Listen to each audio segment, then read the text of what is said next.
इरफान पठान ने बताई team India की बैटिंग में असली दिक्कत। गिल और अय्यर का लिया है उन्होंने नाम। आपको बता दें कि इंडिया और इंग्लैंड का जो पहला मुकाबला हुआ था वहां भारत को शिकस्त का सामना करना पड़ा। तब से बहुत सारे प्लेयर्स को जिम्मेदार ठहराया जा रहा है। कोई कह रहा है कि गिल और अय्यर की वजह से हम हारे, तो कोई कह रहा है कि केएल राहुल वहां नहीं चले, तो कोई कह रहा है कि रोहित शर्मा की टेस्ट क्रिकेट में फॉर्म सही नहीं है। बिल्कुल सही कहा श्वेता, लेकिन एक दो खिलाड़ी का नाम लेना कहीं ना कहीं बहुत गलत है, क्योंकि ओवरऑल टीम इंडिया की बैटिंग बहुत वीक नजर आई। एक तरह से आप कह सकते हैं कि बैटिंग एक्सपोज हो गई।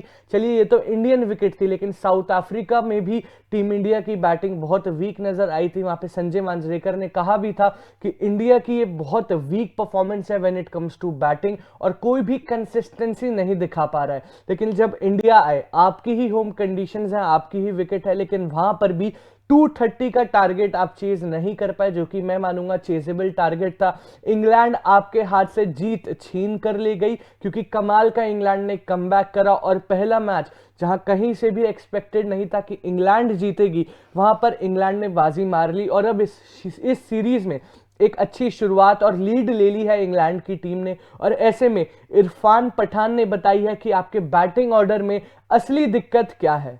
बिल्कुल, नजर डालते हैं इरफान पठान की इस स्टेटमेंट पे कि आखिर उन्होंने क्या कुछ कहा है इंडियन बैटिंग के बारे में। विराट कोहली जैसे सीनियर खिलाड़ी की गैर मौजूदगी एक बड़ा कारण है। ऊपर से केएल राहुल भी चोटिल हैं, इसलिए टीम मैनेजमेंट के पास सोचने के लिए बहुत कुछ है। उन्हें यह सोचने की जरूरत है कि नए खिलाड़ी को तुरंत मौका दिया जाए या थोड़ा इंतजार किया जाए। इसमें कोई संदेह नहीं है कि इन दोनों लड़कों गिल और अय्यर ने पिछले कुछ समय से प्रदर्शन नहीं किया है, लेकिन ऐसा भी नहीं है कि उन्होंने कभी प्रदर्शन ही नहीं किया है। बिल्कुल, अगर इरफान पठान की स्टेटमेंट का ब्रेकडाउन करा जाए तो श्वेता, सबसे पहला पॉइंट तो यही था कि विराट कोहली की एब्सेंस कहीं ना कहीं एक बहुत बड़ा बैकफुट है टीम इंडिया के लिए, बैकफुट पर डाल देती है टीम इंडिया को, क्योंकि विराट कोहली वो एक ऐसा नाम है जिसकी प्रेजेंस से ही सामने वाली टीम घबरा जाती है। हालांकि रिकॉर्ड्स अगर देखेंगे तो विराट कोहली का भी टेस्ट में हाल फिलहाल का कंट्रीब्यूशन इतना कुछ खास नहीं है, लेकिन ओडीआई वर्ल्ड कप अगर आप देखेंगे तो बहुत कमाल की बैटिंग विराट कोहली ने करी।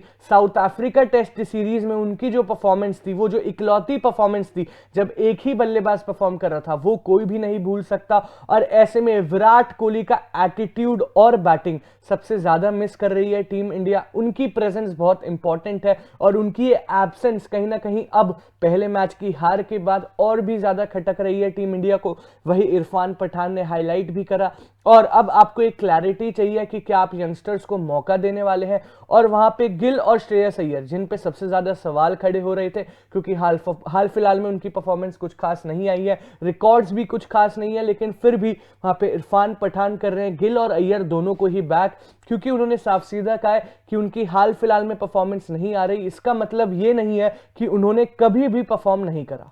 बिल्कुल, ऐसे में अगर आप सरफराज खान का इन्होंने नाम भी लिया, सरफराज खान के या रजत पाटीदार, किसी भी यंगस्टर का, मतलब किसी भी डेब्यूटेंट को अगर आप टीम में मौका देते हैं तो इससे आपके लिए थोड़ा सा रिस्क और बढ़ जाता है, क्योंकि 50-50% चांस होते हैं। मुझे लगता है अगर आप मौका देते हैं तो हो सकता है वो चल जाए और टीम इंडिया की जीत का कारण बने, लेकिन अगर वो नहीं चलता तो फिर ऐसे में टीम मैनेजमेंट पर भी सवाल खड़े होते हैं और फिर ऐसे में उस यंगस्टर पर भी सवाल खड़े होते हैं जिससे प्लेइंग में मौका मिला था। अगर मान लीजिए सरफराज खान अभी डोमेस्टिक में उनकी परफॉर्मेंस हाहाकार मचा रही है, धमाका कर रहे हैं, लेकिन अगर टीम इंडिया में मौका मिला, कल उन्होंने अगर खेला और कल वो नहीं चले, 0 पे आउट हो गए, तो लोग सबसे ज्यादा क्रिटिसाइज किसे करेंगे? रोहित शर्मा को, राहुल द्रविड़ को, टीम मैनेजमेंट को। और सरफराज खान सबसे ज्यादा ट्रोलिंग का शिकार होंगे कि आपने डोमेस्टिक में रन बनाया लेकिन यहाँ पे आते ही आपने रन नहीं बनाया। तो ऐसे में टीम मैनेजमेंट का 50-50 होता है कि आप यंगस्टर्स को मौका दें या फिर जो खिलाड़ी उनका परफॉर्मेंस भले ही अच्छा नहीं लेकिन उनके अंदर कैपेबिलिटी है, या फिर आप उन्हें बैक करें। बिल्कुल श्वेता, मेरा मानना यह है कि हर खिलाड़ी का डाउनफॉल आता है और उस डाउनफॉल में उसको सपोर्ट की सबसे ज्यादा जरूरत होती है, बैक करने की सबसे ज्यादा जरूरत होती है।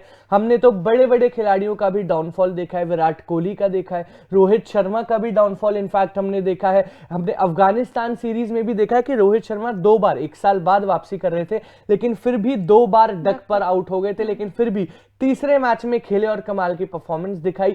एक गुड इनिंग्स की तलाश है गिल को और अय्यर को। एक गुड इनिंग्स उनको मिल जाती है, वापस फॉर्म मिल जाती है उनको, तो कहीं ना कहीं वापसी दोनों की ही हो जाएगी। और जैसा इरफान पठान ने कहा और बिल्कुल सही कहा कि हाल फिलहाल में अगर वो नहीं चल रहे हैं तो आप उनकी पुरानी परफॉर्मेंसेस, इसका मतलब ये बिल्कुल भी नहीं है कि वो कभी भी कंट्रीब्यूट नहीं कर रहा है। उन्होंने टीम इंडिया के लिए ओडीआई वर्ल्ड कप की पारियां उठा लेंगे, गिल की बहुत कमाल की पारियां दिखेंगी, साथ ही साथ श्रेयस अय्यर जो स्टार्ट स्टार्ट में स्ट्रगल कर रहे थे, उनकी भी बहुत कमाल की पारियां दिखेंगी। तो कहीं ना कहीं उनके वो कॉन्ट्रीब्यूशंस को नजरअंदाज आप नहीं कर सकते।